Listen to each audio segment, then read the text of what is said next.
This is the SAU Report, a program featuring interviews with the faculty, staff, students, and alumni of Southern Arkansas University in Magnolia.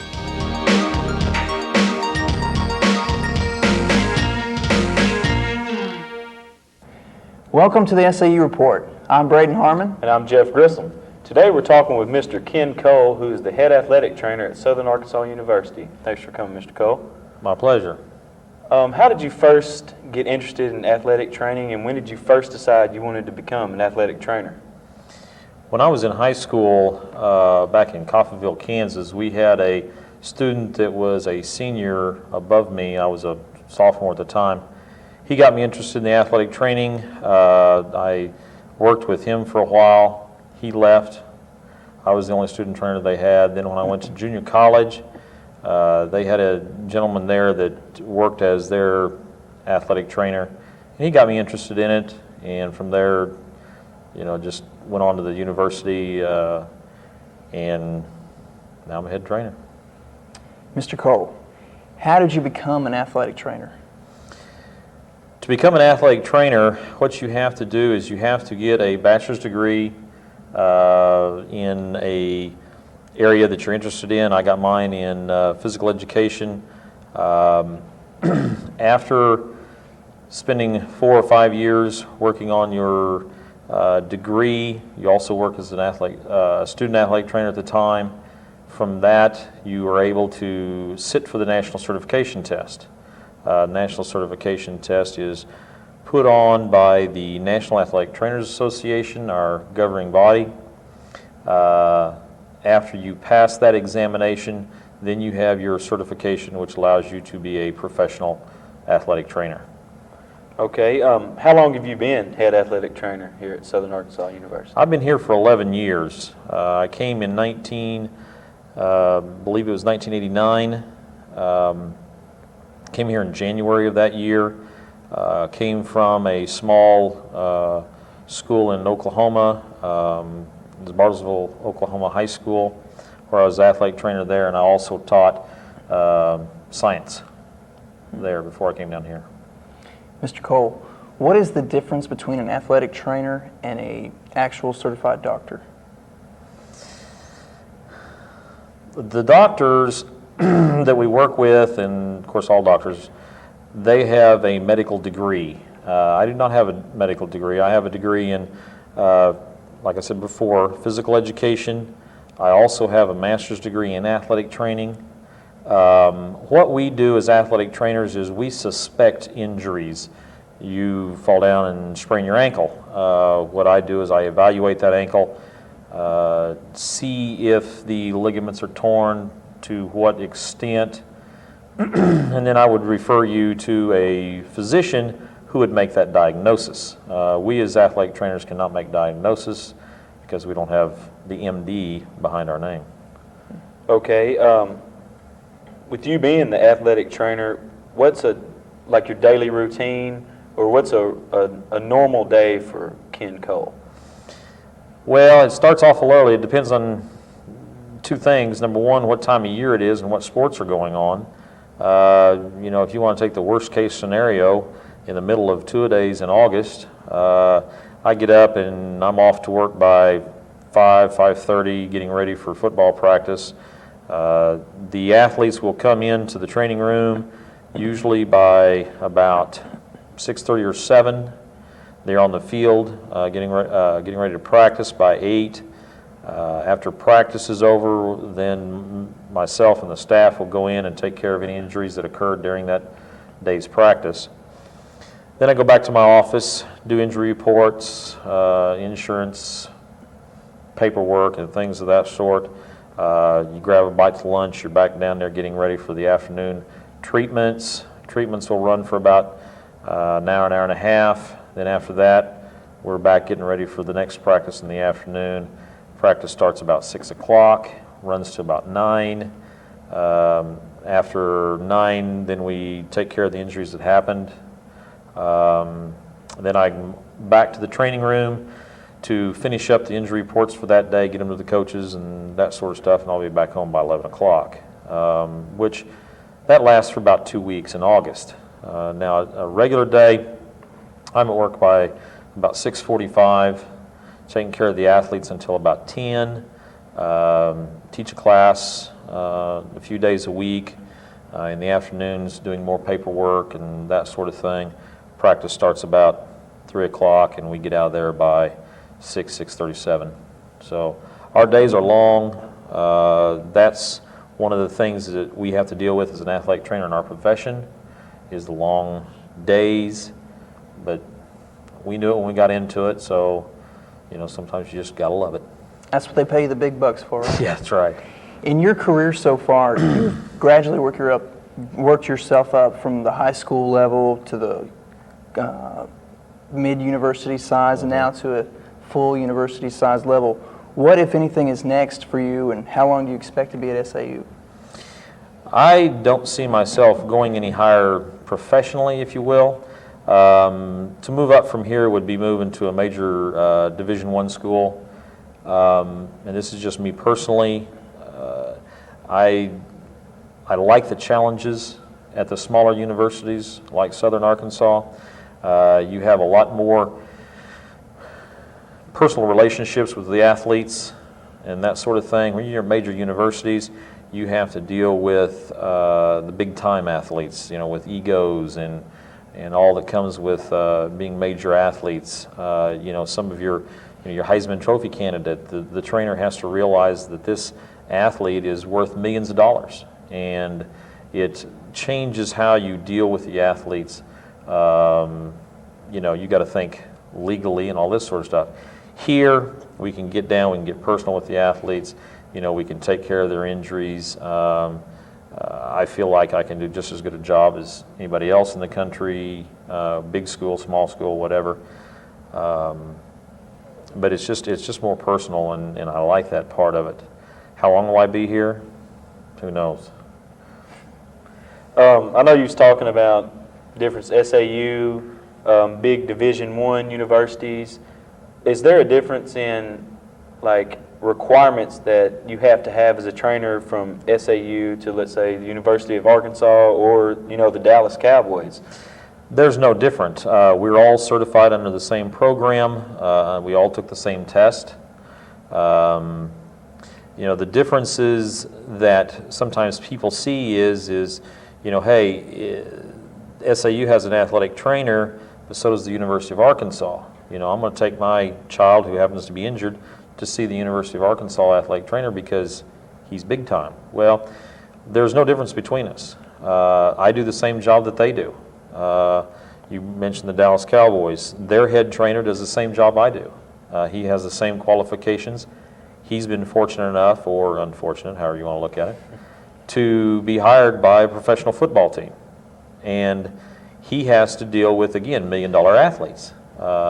If an athlete there sprains an ankle, they have to go through an MRI, they have to go through the doctors, and they have to go through the agents. Here, an athlete here sprains his ankle. If it's bad enough, we send him to our team physician, and we take care of it. And they do basically the same thing there, except they have to deal with all those other people. How competent is your staff? My student trainers that I have here are really good. I've been very fortunate since I've been here. We've grown from a staff of about 3 or 4 student trainers to this year I have a graduate assistant athletic trainer who is also certified, and I have 17 student trainers. How competent are they? The freshmen are learning, and the seniors have been around long enough that they're supposed to know what they're supposed to be doing. But they're still learning too, as of course we all do. You said student trainer. What is a student trainer? What are requirements to be a student trainer? Can anybody, just say, hey, I want to be a trainer? Or how's that selection process made? The student athletic trainers that we have here help out tremendously with our athletes.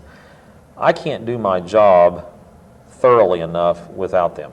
If I didn't have student trainers, I would be all by myself down there at football practice this afternoon, taping all the ankles, taking all the water out in the field, and I just couldn't do it. The student trainers that we have, they work right along with us. They tape the ankles, they carry the water bottles, they do the treatments and the rehabilitation and that sort of thing. So they do a great job. The requirements to be an athletic trainer is a want and a like for the job. Basically, that's it. If someone's interested, as a high school student working with their local basketball team or football team, they like that kind of stuff, working around athletics all the time. You know, they'll come by and talk to me. We'll sit down. I'll explain the profession to them. If they're interested, then we just have them come and show up and start working. You know, it's a very rewarding career, but it's a very time-consuming and time-demanding career. Is there a specific sport that requires more attention from you than others?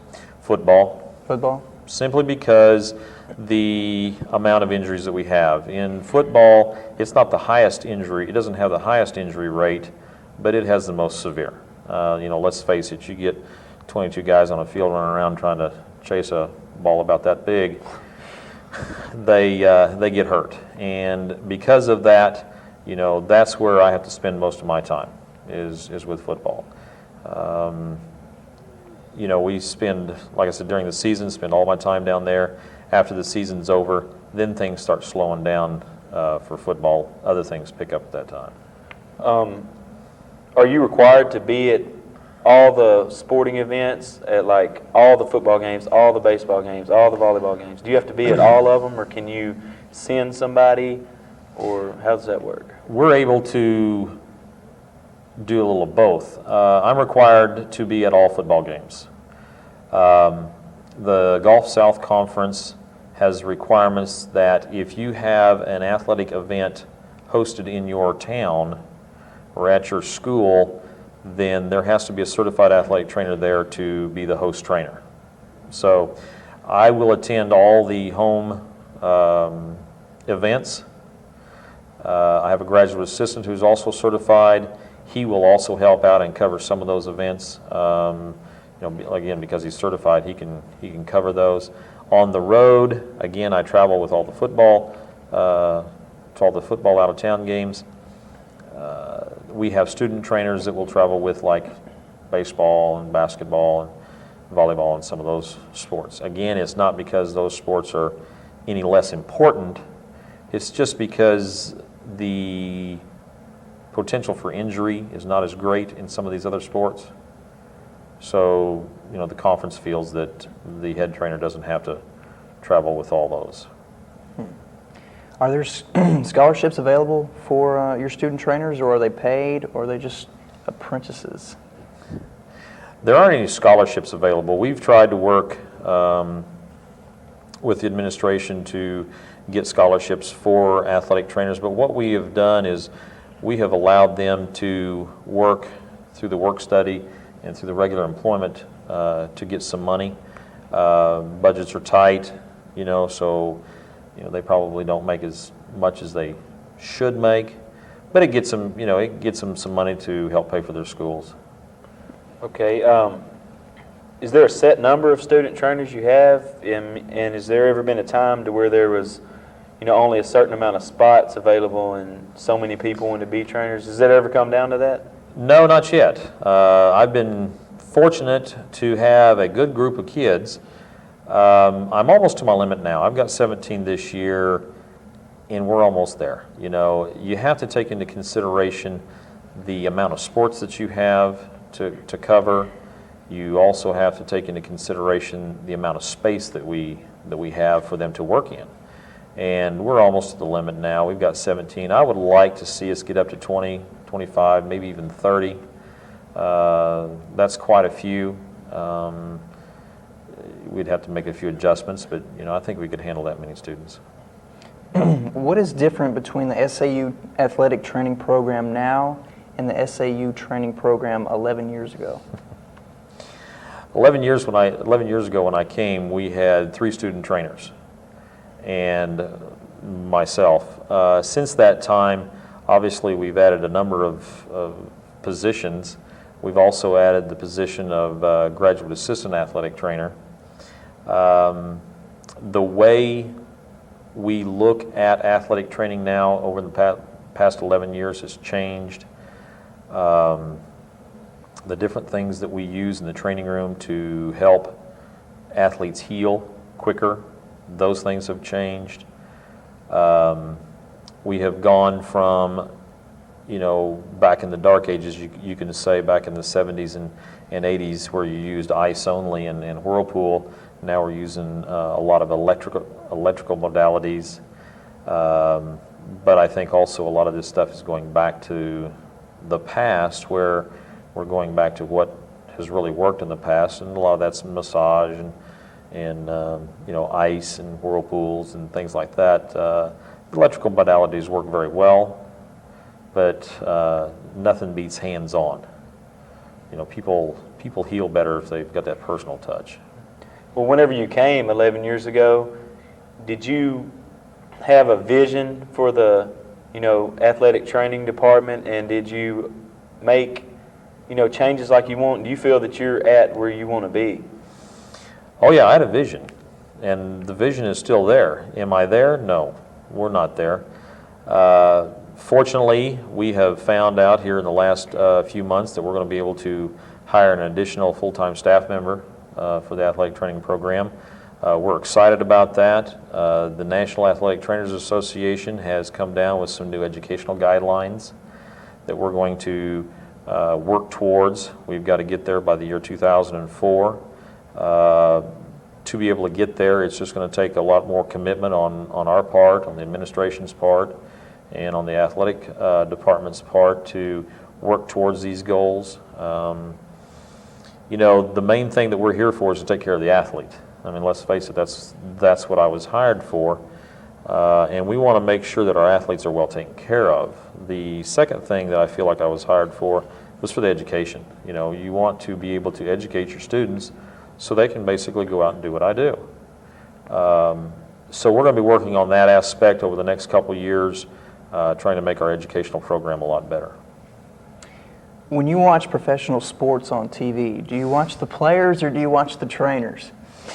I watch the players. Trainers look at games differently, okay? When I'm watching a football game out here at the SAU, yes, I'm excited and I'm into the great runs, the great pass catches and stuff like that. But you could ask me an hour after the game about a certain play and I wouldn't remember. A trainer watches the football field, the athletes from the waist down, basically because that's where 90% of your injuries occur. And that's where we look. We see what happens. We can tell if an athlete is going to be injured or not before he even knows it, okay? If we just happen to see it by the mechanism of injury and things of that sort. So, yeah, I watch the players, but I watch it in a little different fashion.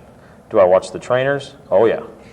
And that's the thing about professional sports is when you're watching them, when you're watching a game, the trainers come out on the field, they're out there forever.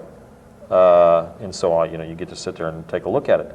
Most people don't know what's going on, And the funny thing that I laugh about is people like Dan Deerdorf and some of these sportscasters that start making comments, and they don't have a clue what's going on. Mm-hmm. But, yeah, I watch both of them. Okay. Does your wife, how does she feel about your job? And, what's her aspect? I know there's long hours and, does she have any problems with it, or does she, Oh, yeah. She would rather me be home more and things of that sort, but she understands. We've been together for quite a while now. She understood that I was going to be a trainer. She knew what the hours were going to be. She's very understanding. She's supportive. Now, there will come a time, about, I'll say February, in the middle of basketball season, when she'll step up and say, okay, enough's enough, you got to stay home. And which is good for me too, because that brings me back to reality that, hey, family life's got to go on too. So she's very supportive. His question leads me to a question. We try not to ask too many controversial questions or anything like that, but there are rumors on campus that you've been seeing a computer lab worker. I believe her name is Kathy. Would you like to comment on that? Well, I can make this real juicy, but yes, my wife is the computer lab coordinator on campus, and her name's Kathy, so it's okay. Okay. Thanks for dispelling that rumor. Cleared it up for us. Do you love your job? Oh, yeah. You can't be an athletic trainer without loving your job. There's too many headaches. There's too many negatives that go on. I mean, you think about it. I stand on the sideline and watch the football game or the baseball game, basketball, volleyball, it doesn't matter what it is, and I don't ever do anything until someone gets hurt. Then you have to deal with the negative of the injury, the athlete's mental state of, being upset. Then you've got to go tell the coach that, hey, so-and-so's not going to be able to play this week. They get mad at you. They get mad at the situation. You got all these negatives to deal with. So you've got to love this job to stay in it. I've had several friends of mine who are trainers who have gotten to the point they just say, I just can't do this anymore. And they go do something else professionally. I haven't got there yet, and I hope I don't. Like I've told several people, what other job in the country can you go to where you stand and watch sports all day long and get paid for it? That's true. That's true. Good point. What has been your most gratifying moment so far as a trainer? It's hard to pick one out. You talk about winning and losing on the field of competition. My wins and losses comes with the athlete who gets hurt, who goes through the rehabilitation, possibly has surgery, more rehabilitation, and then gets back on the field and plays. We've had several kids who have come back in phenomenal times. We had a baseball player a couple years back that tore his cartilage in his knee. He tore it on a Monday in a game, had the surgery on Wednesday, and was playing in the next game. The next game he played in was a week later on the next Wednesday after that. So that's a positive. That's something that I can say, well, I had a hand in helping this kid get back, and that's what you have to look for in gratification is, helping these athletes get back on the field. Are the athletes, do they appreciate what you do? Yes, most of them do. They don't always say it.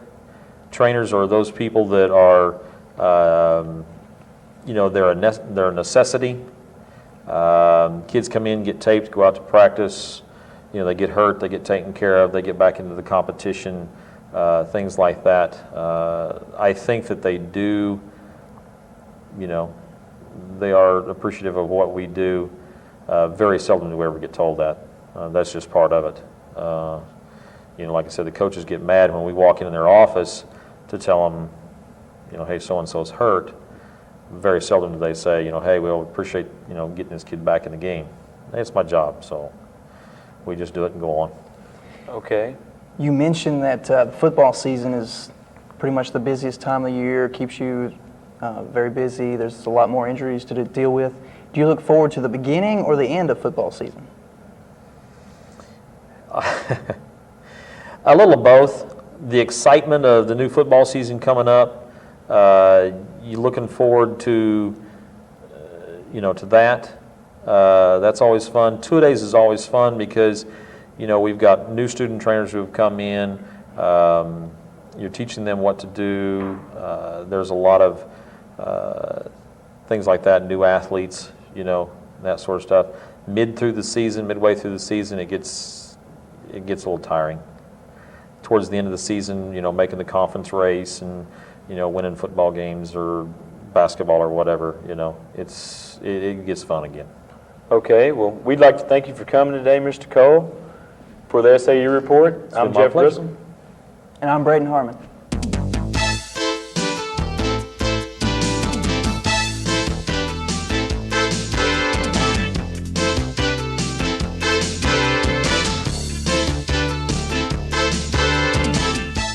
The SAU Report is a production of broadcast journalism students in the Department of Theater and Mass Communication at Southern Arkansas University in Magnolia.